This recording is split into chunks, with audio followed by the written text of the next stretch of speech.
ازيكم عاملين ايه؟ يلا بينا نعمل مع بعض وصفة النهاردة. جبت الحلة بتاعتي، حطيت فيها معلقة كبيرة من السمنة، وهبدأ كده اقلبها تقلبتين لحد ما تسيح معايا خالص وتدوب في الحلة بتاعتي. هكون غاسلة الفراخ بتاعتي او الدبابيس، اي حاجة انت تحبيها. انا معايا هنا دبابيس، هبدأ انزل بيها كده على السمنة، وهبدأ اشوح الفراخ بتاعتي لحد بس ما تغير لونها شوية بشوية، طبعا مع التقليب المستمر عشان تاخد اللون من كل اتجاه فيها. زي ما انتوا شايفين كده هبدأ اقلب فيها كده كل شوية لحد ما تاخد معايا شوية لون دهبي كده زي تحميرة خفيفة. وبعد كده هكون مجهزة معايا طماطماية مبشورة وبصلاية متقطعة 4/4، وهنزل بيها وهقلبها كده في الفراخ. زي ما انتوا شايفين هبدأ اقلب كده كله مع بعضه لحد ما الاقي الطماطم بتاعتي خدت لون كده وشبه اتسبكت.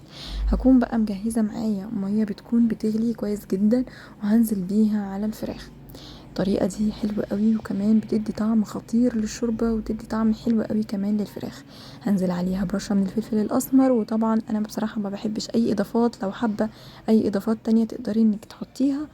بس كده انا هستكفي بكده وهغطي عليها واسيبها تستوي براحتها خالص. تاني حاجة معانا هنعملها، هعمل معايا رز بالشعرية.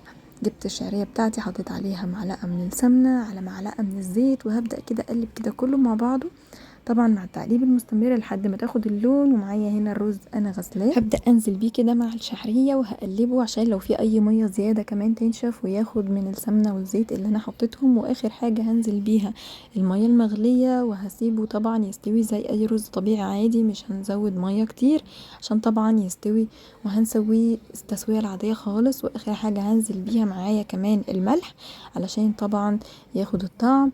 وبعد كده هسيبه يستوي عادي خالص. انا بصراحة بديله غلوتين، مش بنشفه خالص. وبعد كده بوطي عليه واسيبه ياخد وقته خالص لحد ما يستوي. زي ما انتوا شايفين كده هقلبه تقلبتين واغطي عليه.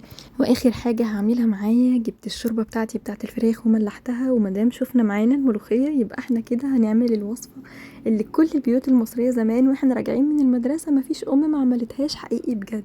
حاجة كده خطيرة. نزلت عليهم بالملوخية، خدت الغلوتين، وببدأ اعمل الطشة. حطيت معلقة كبيرة من السمنة على توم وكزبرة، وهبدأ كده اشوح فيهم لحد ما ياخدوا اللون، وهنزل عليهم بالملوخية، وهنزل بقى بالطشة بتاعتي على حلة الملوخية. ودي احلى ملوخية ممكن تاكلوها بجد، من احلى واسهل الوصفات اللي ممكن تعملوها، وغدا سريع فوق الفظيع وبجد خطير.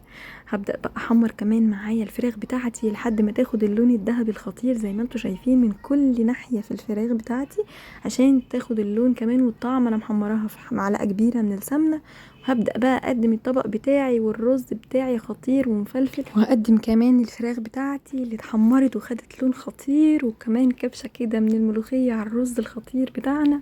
حاجة كده خطيرة، ريحة الطشة اللي قلبت البيت. والملوخية بجد من احلى واسهل الوصفات اللي تقدري تعمليها. شايفين بقى معايا الحلاوة، حاجة كده بجد تجنن. يلا جربوا الوصفة، وهستنى رأيكم حلوين، والف هنا عليكم.